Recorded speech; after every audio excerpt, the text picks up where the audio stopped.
And as a mother, I could not protect her. She was so scared. I'd never seen her. She is so sweet. She is so sweet.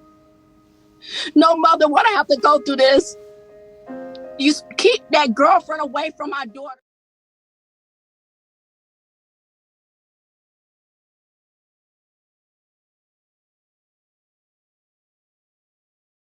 How did you get them alone?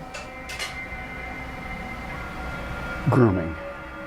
I would check out their family situation.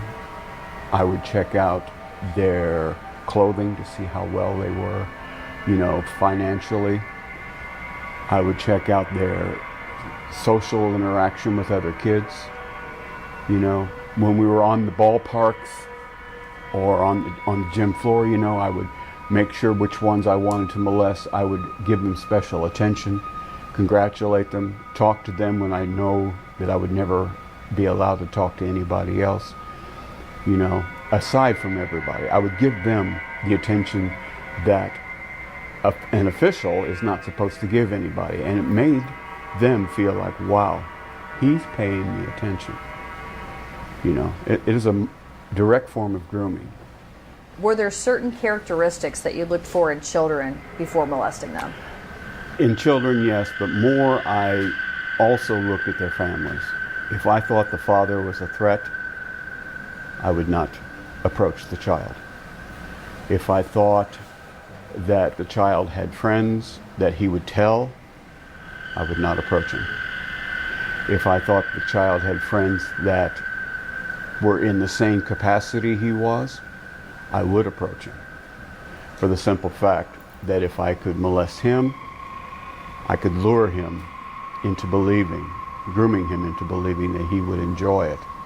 And therefore, I could manipulate him into having his other friends come and be molested by me as well. So perhaps a child that doesn't really have a whole lot of friends, maybe not really a strong family, things like that. Yes, no spiritual values,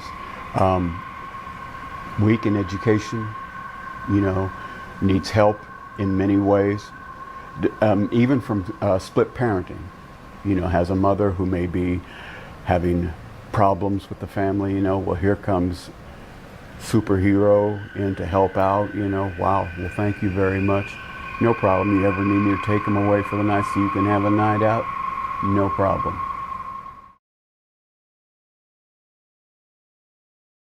For about 2 years of molesting my son and all the pornography that I had been buying, renting, swapping, I had gotten my hands on some bondage and discipline pornography with children involved.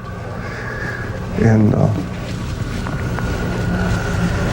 some of the reading that I had done and the pictures that I had seen showed total submission, forcing the children to do what I wanted. And I had eventually started using some of this bondage and discipline with my own son. And it had escalated to the point where I was putting a large Ziploc bag over his head and taping it around his neck with black duct tape or black electrical tape and raping and molesting him at that point, to the point that he would turn blue, pass out. At that point I would rip the bag off his head, not for fear of hurting him, but because of the excitement. I was extremely aroused by inflicting pain. And when I seen him pass out and change colors, that was very arousing and heightening to me. And I would rip the bag off his head, and then I'd jump up on his chest and I'd masturbate in his face and make him suck my penis while he was, as he started to come back awake. While he was coughing and choking, I would rape him in the mouth.